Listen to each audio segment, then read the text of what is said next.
நம்ம இன்னைக்கு ரொம்ப டேஸ்டி அண்ட் ஹெல்தியான தேங்காய் நட்ஸ் லட்டு எப்படி செய்கிறதுன்னு பார்க்க போகிறோம்.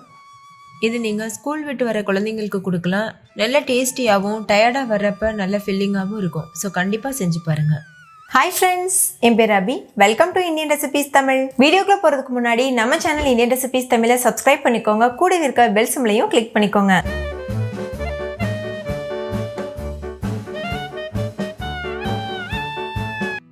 ஃபஸ்ட்டு இந்த ரெசிபி பண்ணுறதுக்கு ஒரு சாஸ் பேன் எடுத்துக்கோங்க. அதில் 1 கப் அளவுக்கு பொடிச்ச வெல்லம் சேர்த்துக்கோங்க.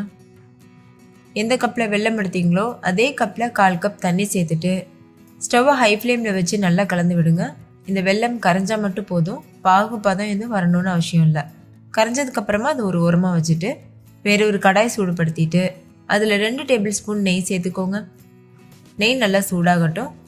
நெய் உருகினதுக்கப்புறமா அது லேசான சூடு வரும்போது இதில் ஒரு 1/2 கப் அளவுக்கு பாதாம் பருப்பு சேர்த்துக்கோங்க. கூடவே 1/2 கப் அளவுக்கு முந்திரி பருப்பு சேர்த்துக்கோங்க. நீங்கள் உங்களுக்கு விருப்பமான வேறு எந்த நட்ஸ் வேணாலும் யூஸ் பண்ணிக்கலாம்.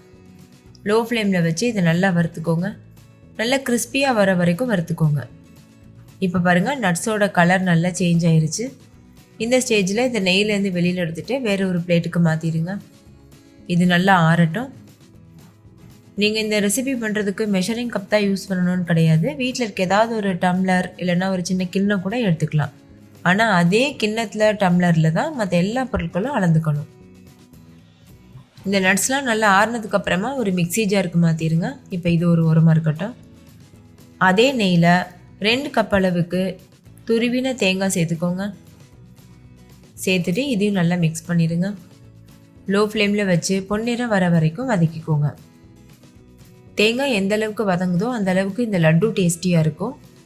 ஸ்டவ் லோ ஃப்ளேமில் இருக்கட்டும், ஹை ஃப்ளேமில் இருக்க வேண்டாம். இப்போ பார்த்தீங்கன்னா தெரியும், தேங்காயோட கலர் லேசாக சேஞ்ச் ஆகிருக்கு. கடாயில் ஒட்டாமல் வருது, அதாவது நல்லா ட்ரையாக இருக்குது. இந்த ஸ்டேஜில் இது கூட நம்ம ஏற்கனவே கரைச்சி வச்சுருக்க வெல்லம் இருக்குல்ல, அதை வடிகட்டிட்டு சேர்த்துக்கோங்க. சில நேரத்தில் வெல்லத்தில் வந்து மண்ணு தூசி இருக்கும், அதனால் வடிகட்டி சேர்த்துக்கோங்க. சேர்த்துட்டு இது நல்லா மிக்ஸ் பண்ணிடுங்க. ஸ்டவ் வந்து லோ ஃப்ளேமில் இருக்கட்டும். இப்போ பார்க்குறதுக்கு இது தண்ணியாக இருக்க மாதிரி இருக்குது. நல்லா கெட்டியாக வர வரைக்கும் கலந்துக்கணும். இப்போ இதில் 1 டீஸ்பூன் ஏலக்காய் தூள் சேர்த்துக்கோங்க. நீங்கள் இது கூட சுக்கு பொடி கூட யூஸ் பண்ணிக்கலாம். நம்ம ஆற வச்சுருக்கிற நட்ஸ் இருக்குல்ல, அதை 1-2 அரைச்சிட்டு சேர்த்துக்கோங்க. ரொம்ப ஃபைன் பவுடராக அரைச்சிட வேண்டாம், கொஞ்சம் குறைப்பாக அரைச்சி சேர்த்துக்கோங்க. சேர்த்துட்டு நல்லா மிக்ஸ் பண்ணிடுங்க. நட்ஸ் பவுடர் சேர்க்கவுமே அது நல்லா கெட்டியாயிரும். இது இன்னுமே நல்லா கெட்டியாகிட்டு வரணும். அந்த கடாயில் ஒட்டாமல் நல்லா உருண்டு திரண்டு வரணும். அது வரைக்கும் நல்லா மிக்ஸ் பண்ணிக்கோங்க. இடையிடையில் ஹை ஃப்ளேமில் லோ ஃப்ளேமில் மாற்றி வச்சு கலந்துக்கோங்க.